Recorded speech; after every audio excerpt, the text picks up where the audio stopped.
Hey, I'm Tom Seymour with VHS Massacre Radio.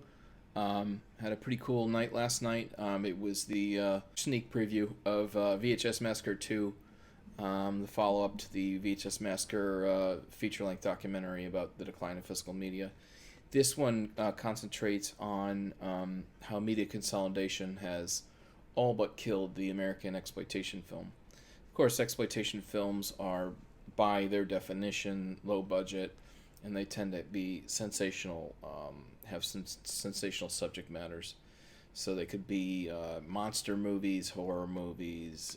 It could be black exploitation. It could be biker movies. It could be, even heist movies. It's all about how you can specifically market it.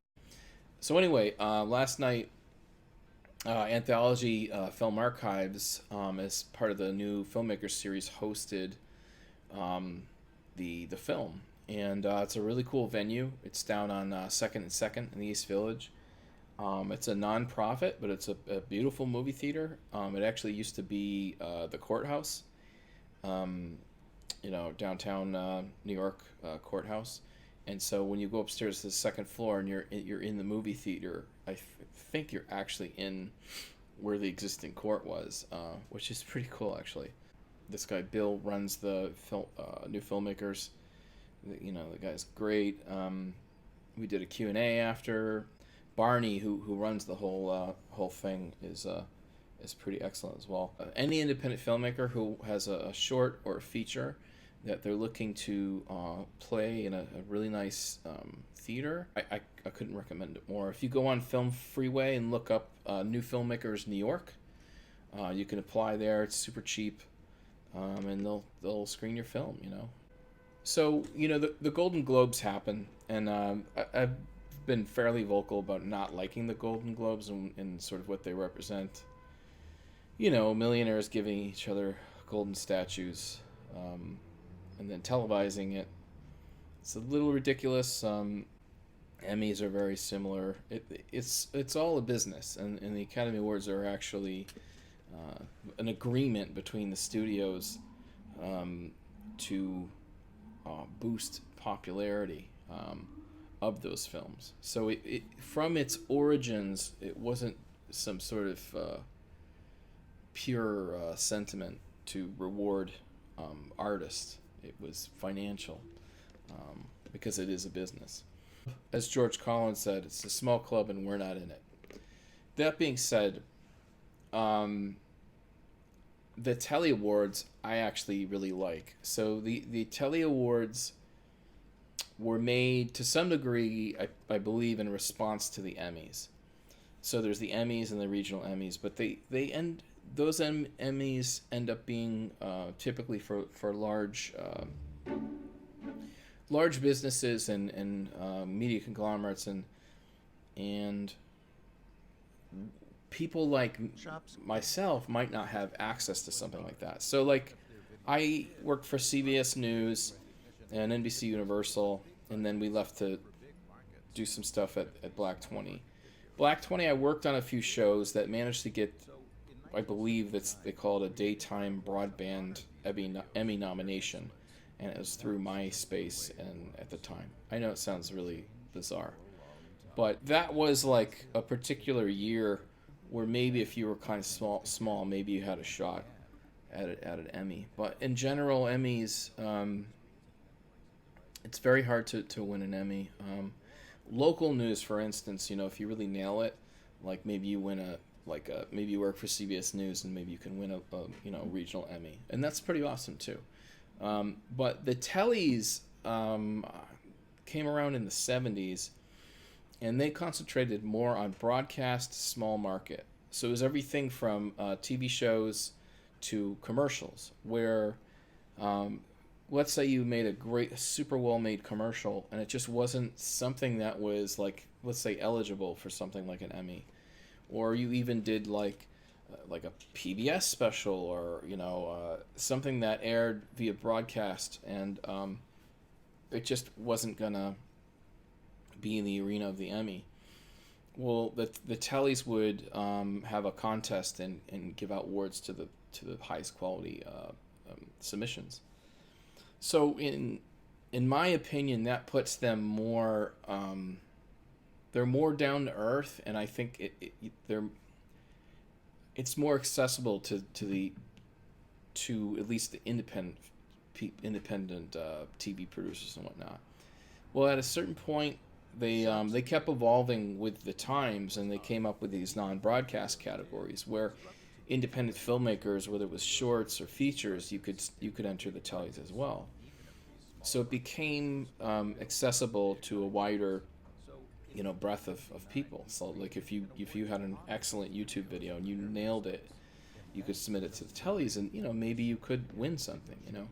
So I thought it was great. I entered the tellies in 2018 with the first VHS Massacre, and I won a silver Telly Award and then 2 bronze, one in the documentary category, and they had this sort of low budget category, and mine was a feature, so I got a silver, which for many years the silver was actually the highest award, and then they added gold in later, which sounds interesting, but that's how it was.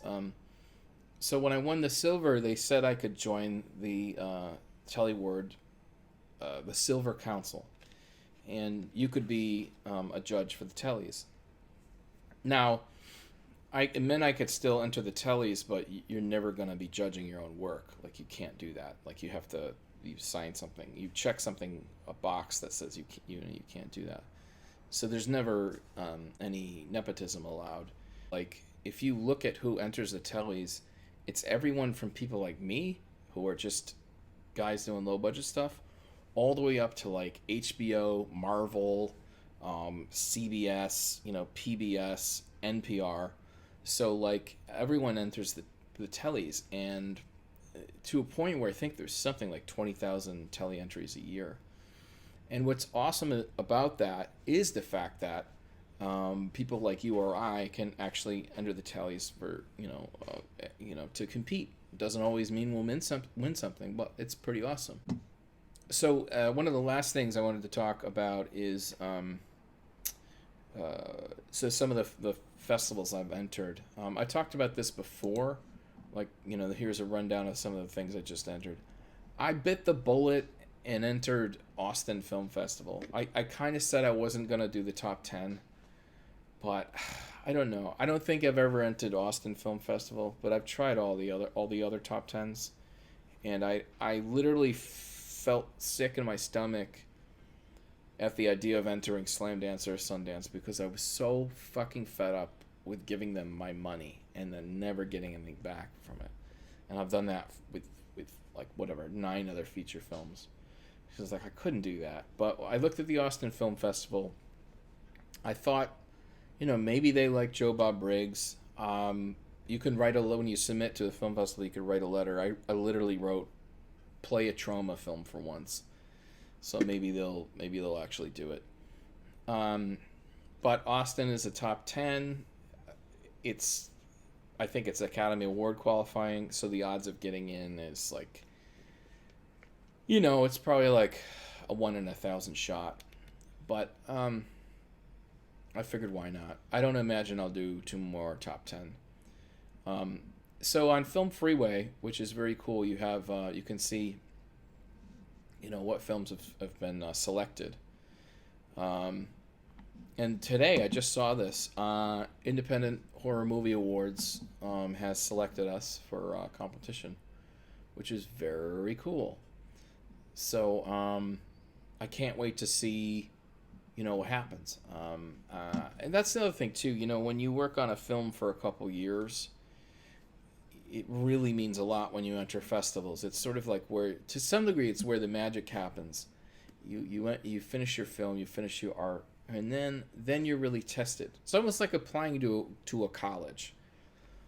You're applying to sort of see what you're worth, and so it's something that gives me, I think, I'd say great joy.